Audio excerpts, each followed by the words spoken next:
Quand on pense au mythe d'Orphée et d'Eurydice, on pense au serpent qui mord la pauvre nymphe.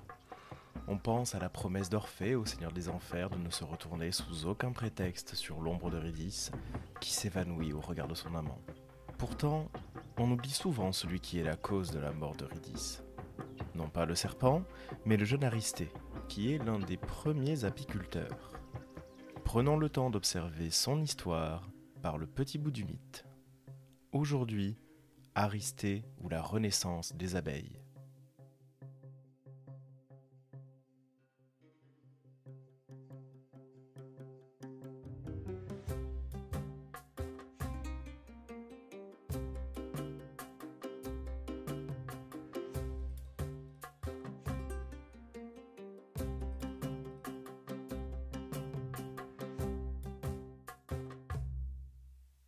C'est sur le mont Pélion, en Thessalie, que le dieu Apollon rencontre la nymphe Cyrène, sur ce territoire qui a recueilli le sang des centaures et des lapites lors de leur terrible combat.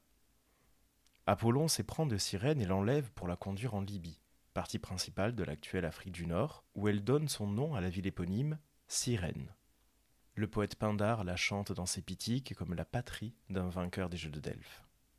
Cyrène, cité célèbre par ses coursiers, et qui doit son nom à cette nymphe chasseresse que, sur un char d'or, le blond Phébus enleva jadis dans les vallées retentissantes du Pélion.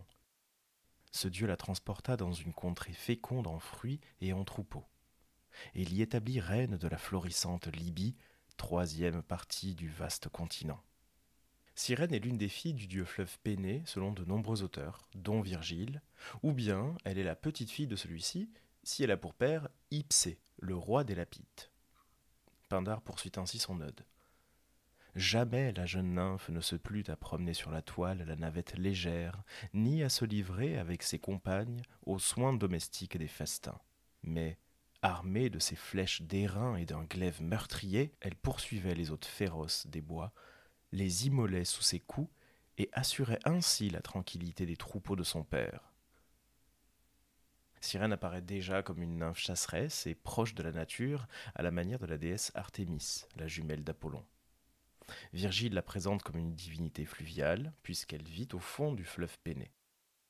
De l'union de ces deux divinités naît Aristée, très vite confiée à la terre-mère Gaïa, son aïeule, aux heures, les déesses des saisons, ainsi qu'aux nymphes.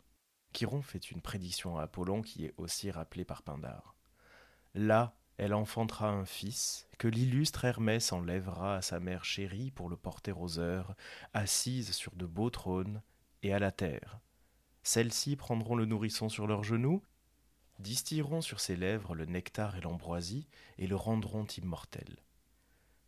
Il sera un Zeus, un pur Apollon, il aimera les hommes et fera leur joie, il veillera assidûment sur les troupeaux, les uns l'appelleront Agreus, les autres Nomios, les autres Aristée. Ainsi a parlé Chiron à Apollon dans les Pythiques de Pindare. En goûtant au nectar et à l'ambroisie, Aristée devient immortel, et même un dieu parmi les dieux, s'il reste toutefois une divinité mineure.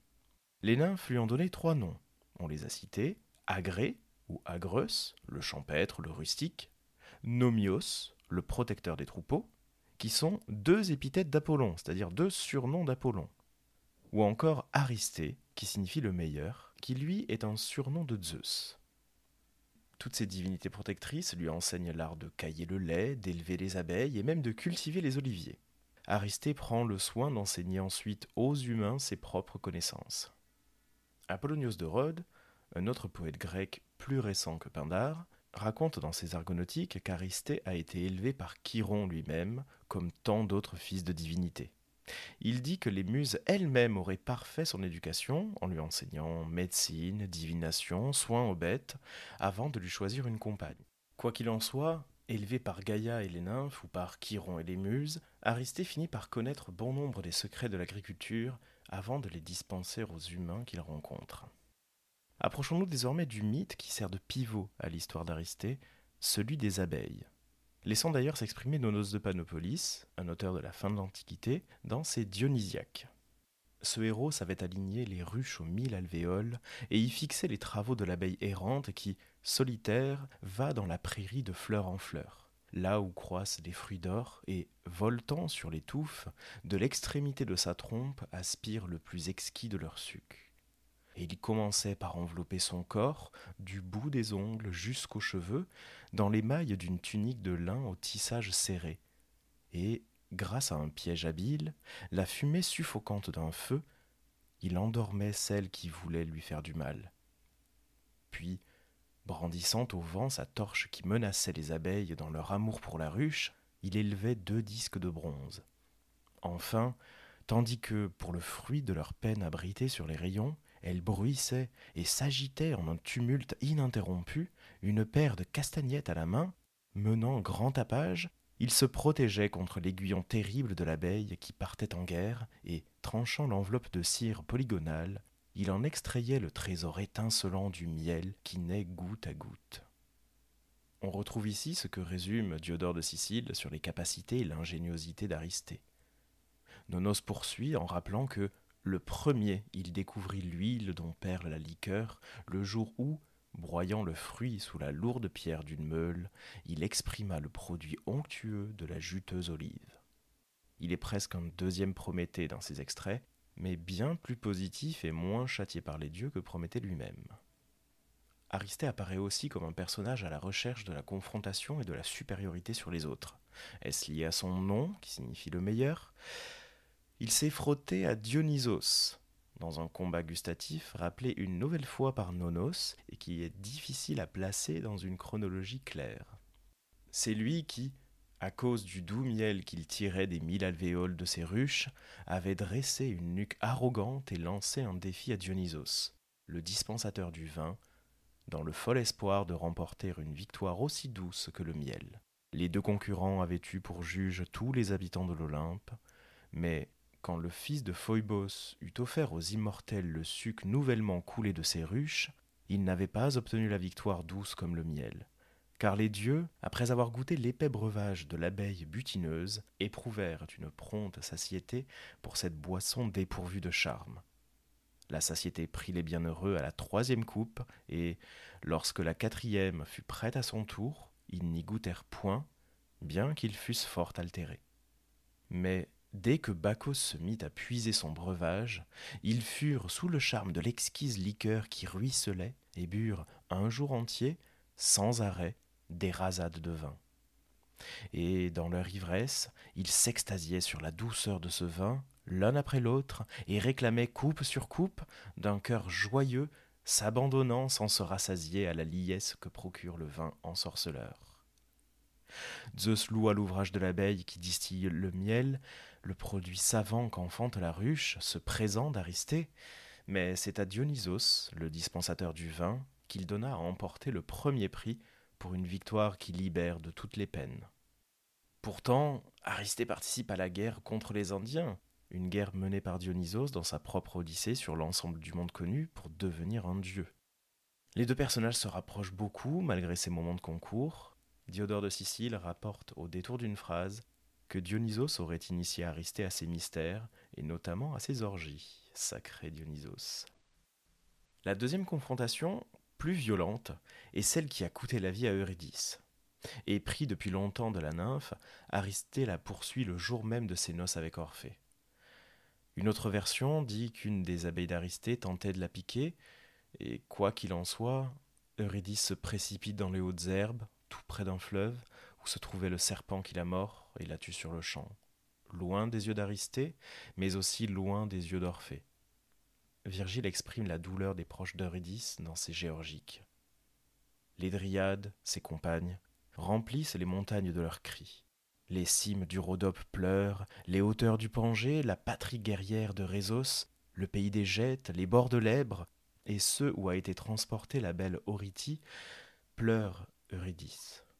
Orphée, quant à lui, cherche dans les sons de sa lyre un adoucissement à son amour si cruellement déçu. Et seul sur le rivage, c'est toi, chère épouse, qu'il chante au lever du jour, toi qu'il chante au retour de la nuit.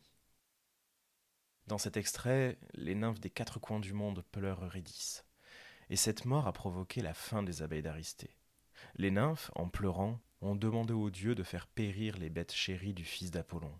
Virgile conte par le menu l'histoire d'Aristée en pleurs qui demande de l'aide à sa mère dans sa demeure de cristal sous le Péné. Cyrène lui conseille de trouver Protée, le gardien des troupeaux de phoques de Poséidon, qui a le don de voir à la fois le passé et l'avenir, et qui peut prendre n'importe quelle forme.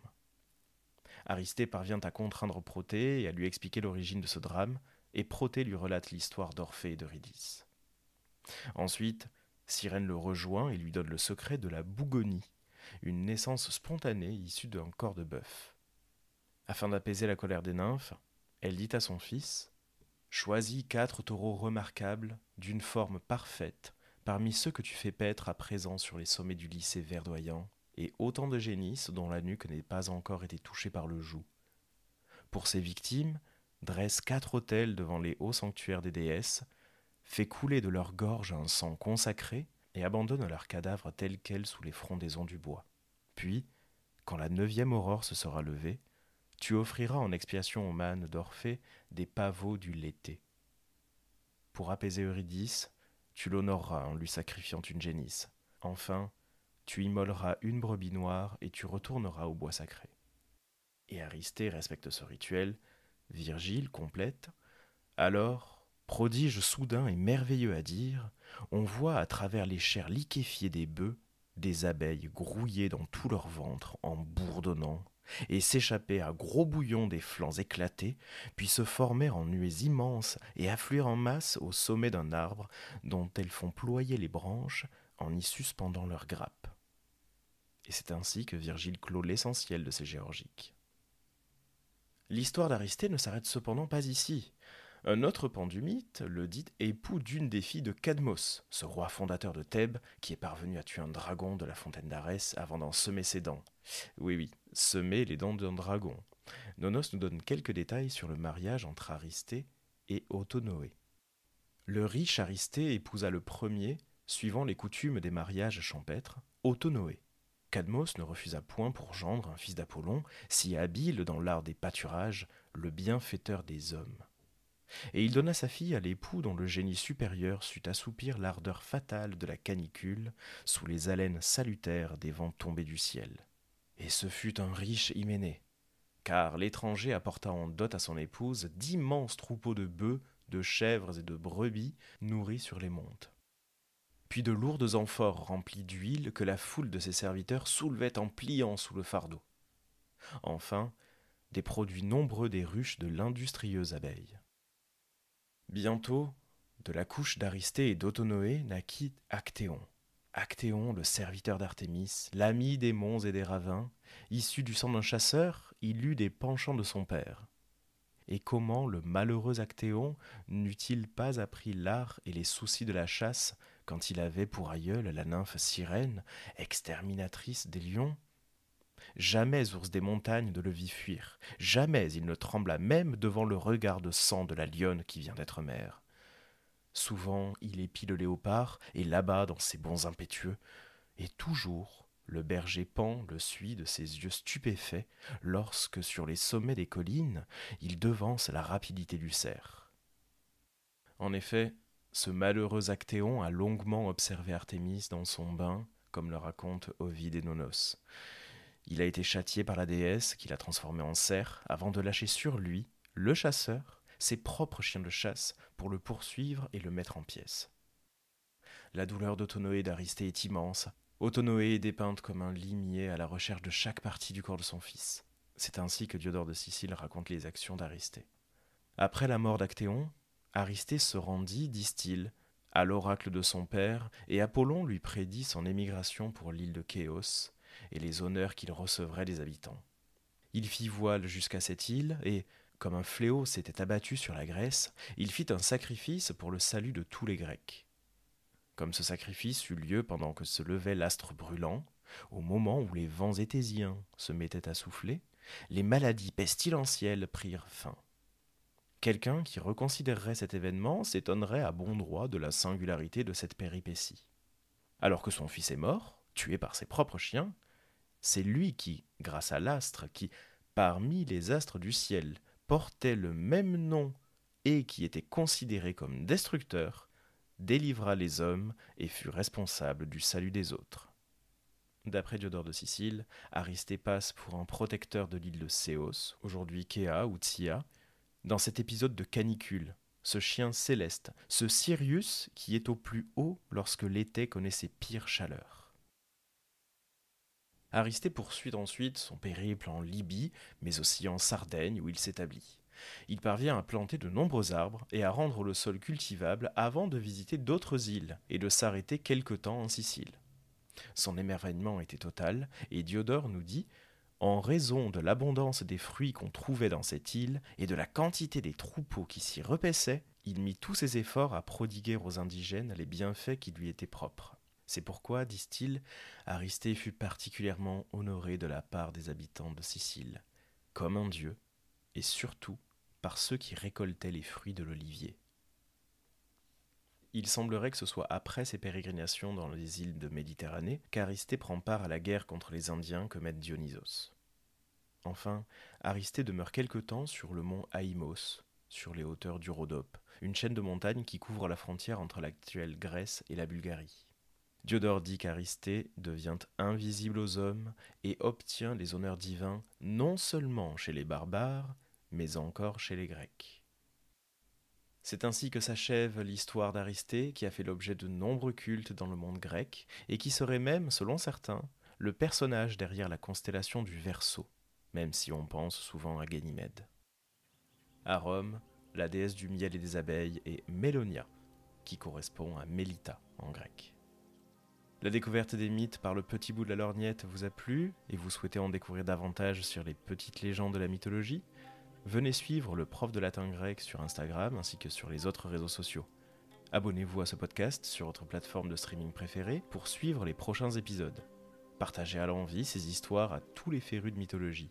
Vous pouvez prolonger l'aventure en lisant certains ouvrages qui ont été cités. Je vous mets mes sources en description et dans un article dédié sur le site du podcast. À bientôt pour un nouveau coup d'œil par le petit bout du mythe.